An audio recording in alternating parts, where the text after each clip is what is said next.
Hey everybody, we're live. It's a day late. It's Saturday morning, but we're going to talk about the Ducks and Red Wings game on the Forever Mighty post-game show. Eddie, it's my fault we're late today to talk about this Ducks 4-2 win, not yours this time. Hey, whatever. I think we all like getting up at early in the morning and doing a show. Why not? I mean, who needs to do it right after a post-game show to make it a post-game? Right, yeah. You don't need to do it right after when it's a post-game show. You just kind of want to talk about it whenever. It's definitely not going to be a habit. If you're listening to this, obviously, we appreciate you guys coming on board and downloading the show. Or if you're in live, you're one of the few people that are going to pop in here. We really appreciate that, too. But it was a hell of a game last night. Just some bad blood that I just didn't realize was going to pop up in this game.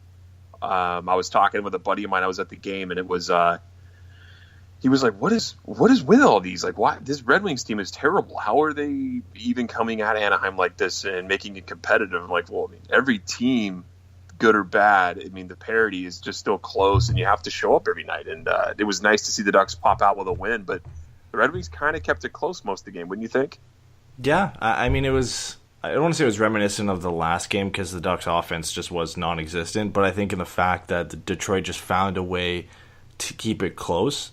And, I mean, I'm surprised because they're a team who hasn't been great this season. They're in the Darlene sweepstakes, and they fought hard. They really wanted to win this game. There was obviously some bad blood, and I don't know where it stems from other than the fact that maybe it reaches way, way back from when Detroit was in the Western Conference, but yeah, I don't think anybody expected 3 fights in this game, 42 penalty minutes. I mean, part of our predictions was how many total penalty minutes would be between both teams combined, and I think the highest answer was 20. So nobody expected this type of game to be this physical. I felt like it all started with the hit on Fowler from Witowski. Yeah. I mean, Witowski's that guy who's already been suspended for 10 games or coming off the bench earlier in the season. Do you remember that? Yeah. He came off and fought. I forgot who he fought, but he got in trouble for that. He's kind of like their tough guy pest. And going after Fowler, this Ducks team has seen Fowler with injuries over the past few seasons. We've seen Gibson get run into, which there was a lot of net crashing going on tonight. And I feel like this Anaheim team, they're tired of being injured. They're tired of having to deal with these injury issues, and they feel like they need to make this run like everybody else is waiting for them to do. So I felt like it all started there. It was like, if you're going to run our guy, you're going to pay a price. And it just built up from there, and I like it. I like that type of team game. We're all in it together, and everyone's, we're all brothers, and we need to win this game and get into the playoffs. Yeah, well, Lindholm in post-game said it felt like a playoff game. And it kind of did, which is weird to say that against Detroit and how bad they've been. But yeah, it has to all stem, I think, not just from the fact that Fowler was hit, because it was a clean hit. It was a hard hit, but it was clean. I think it's the fact that he looked to be injured on the play, got up slowly, went to the bench. I don't know if he actually ended up going to the locker room, but he was obviously in some discomfort. And this is a guy who plays the most on that blue line for the Ducks, considered a leader on the back end. So they weren't taking any of that. And especially from a guy like Witkowski, who plays about 6 minutes a night, and pretty much his job out there is to target the Ducks' best players. And of course, that ends up leading, later on, we'll get into it, but to the Ritchie fight and the fights that followed after that. No, it was exciting, though, man. That place, I was at the game, and of course, there's like always a sea of red. Detroit travels well, where people don't like the winter there, and they've moved out back to California and show up for these games. But let's get into the pregame here just real quick before we start the show. John Gibson. I mean, who else is going to get the nod in net? You predicted this, that he's going to be in net for as long as possible heading down on the stretch to keep the rust off him, as the old saying is. Pettersson is in. The Ducks end up having to call up Holzer. Excuse me. He had to call up Holzer. Corbinian Holzer had to come into the back to Anaheim from the Gulls because of an injury to Bieksa, which we'll talk about later in the show. But Holzer ends up being scratched along with Vermette and JT Brown again. I don't know what Carlisle's doing with Brown. Why do we get him if we're not going to play him? And then get this show started here right around now. Eddie, you want to go ahead and get the intro going? Yeah, let's get going. Trying to get by Benning. Darnell Nurse left it in the corner. Gets left center. Perry scores! Corey Perry! Ilya able to shake away from Solani. It's given away to Solani. Around in front. Score! Teemu Solani with the steal.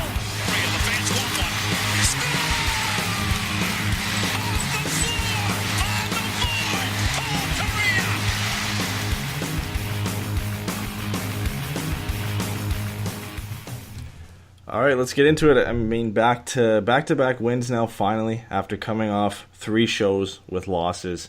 Ducks end up winning this one 4-2 against Detroit. And it was it was kind of a back-and-forth game, I think, for the most part. It was nice for the Ducks offense to get back to it. I think that was the big thing we said after the game against Vancouver, is that the secondary scoring has to get going. And the Ducks had an early chance in this one. They had an early power play off a high sticking on Mike Green. And they had a pretty good chance. Lindholm on a scramble in front, almost bangs it past Jimmy Howard after Kessler gets a chance created off the rebound. Yeah, no, it's something that you would see a theme here for Anaheim, especially with the amount of shots they were getting on Howard. All their goals came within 5 feet of the net. It was crash the net. It was getting rebound chances and making sure that you're in position to bang home those plays. And Lindholm almost grabs them there on the scramble in front. Yeah, and it was kind of back and forth because right after that, Kasha takes a slashing penalty. Detroit gets power play, but the Ducks' penalty kill was actually on fire in this game, which was nice to see the special teams turning around. And then Gibson, he gets called into the game early as well because Bertuzzi gets a chance wide open in front of the net. Good positional save by Gibby, and I mean we talked about how big he's been for the Ducks. The fact he should be in the discussion for the Vezina, and he's ready to go early. That's the running theme for us this past couple of weeks. Gibby Vezina, like that's what you guys are going to hear about because this guy does not get enough credit. I got a text message when I was at the game last night. Like, looks like Gibby's going to have to be a bit extra. My buddy put it in quotes. Like he's going to have to put up an extra force field around his net because this Detroit team is just not going to turn over and die, right? I mean, they're professionals. Yeah. They want to come in and play and win too. And it was almost, I'm not trying to bash us Anaheim fans, but it was almost like a 50-50 home game for the amount of Detroit fans there. So Gibby stands tall, robs Tyler Bertuzzi in front of the net, old Todd's son. That kid, I mean, he's going to be good for this Red Wings team. So good save there by Gibby. But then the goal would come for Anaheim, and it comes for a line that is desperately needed it. Puck gets cleared down the sidewall all the way down. Kasha was able to beat out the icing, feeds it over to Henrique, who gets a centering feed right on the tape for Nick Ritchie, who puts it just off the top of the pad of Howard and under the blocker, and all of a sudden it's 1-0 Ducks.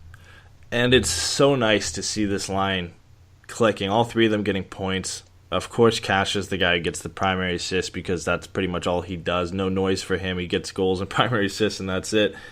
But it's great, I think, for Ritchie to be the guy to get the goal. I mean, if anybody needed a boost on that line, I think it was Nick Ritchie. For him to get a goal, good positioning from him, great pass from Andre Kasha to set him up from behind the net. And I mean, just great all around to see these guys get going. The Getzlaf, Perry, Raquel line has been carrying this team, and now for some life to be breathed into this third line is going to be huge if they can continue playing this way.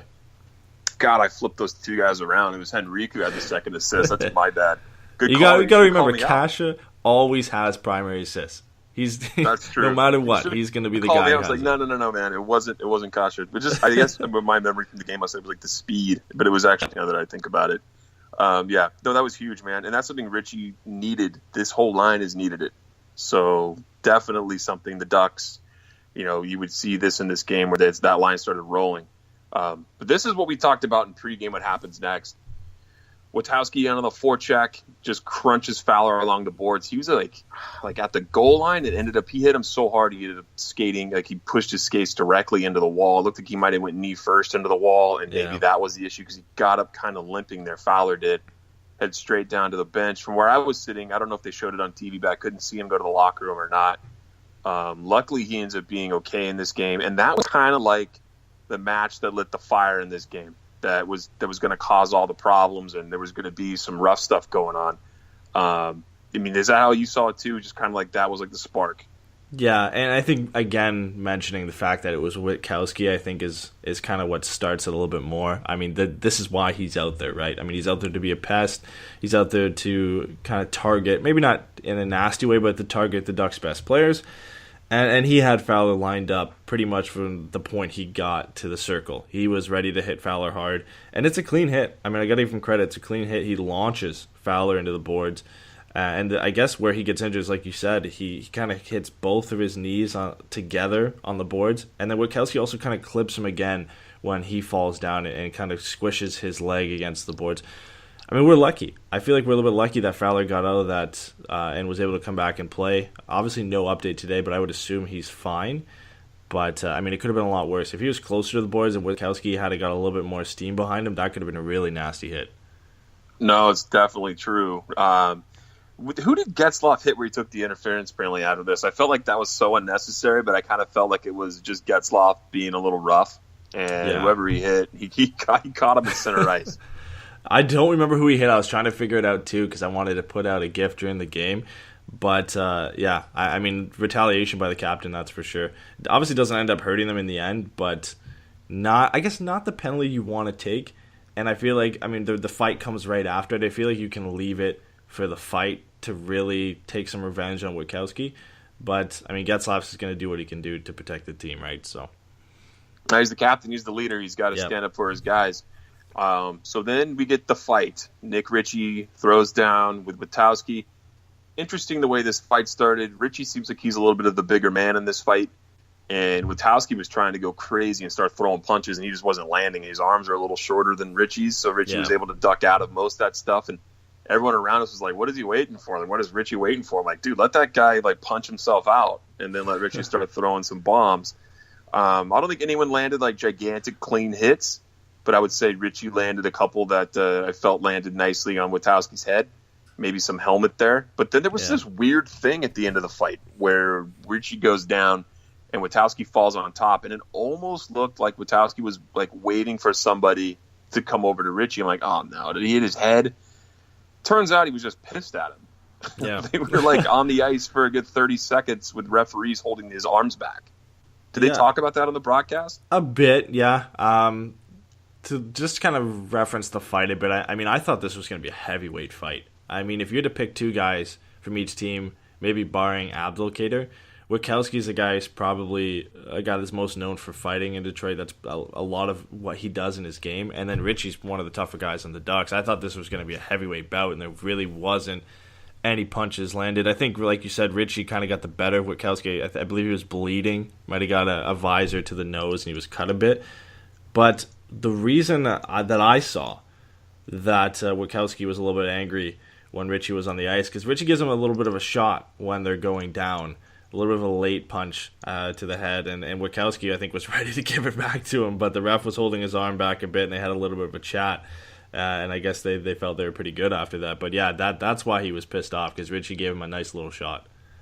Whatever, man. That's the way it goes. Ritchie's been known to do that this season. He gave who did he give on the Kings? He gave somebody a wash on the way down to was it Clifford? I think he got on the way down. It had to be somebody like that. Clifford's usually the guy who's fighting for LA anyway, so.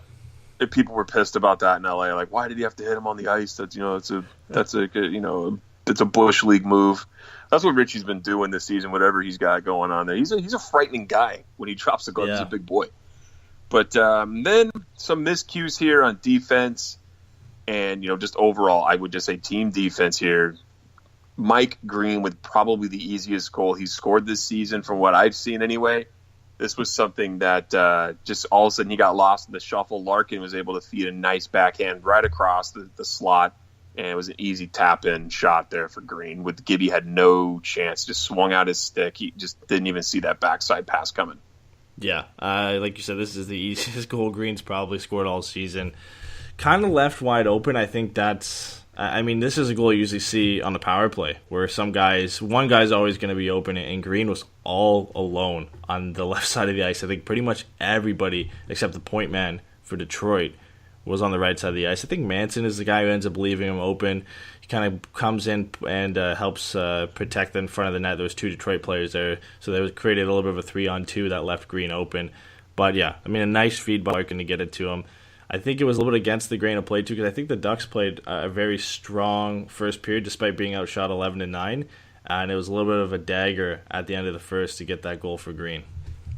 Yeah, it kind of made the game all of a sudden feel like it was going to go the way the other losses went, like Ducks get some momentum, or look like they get some momentum, and the opposition comes back. But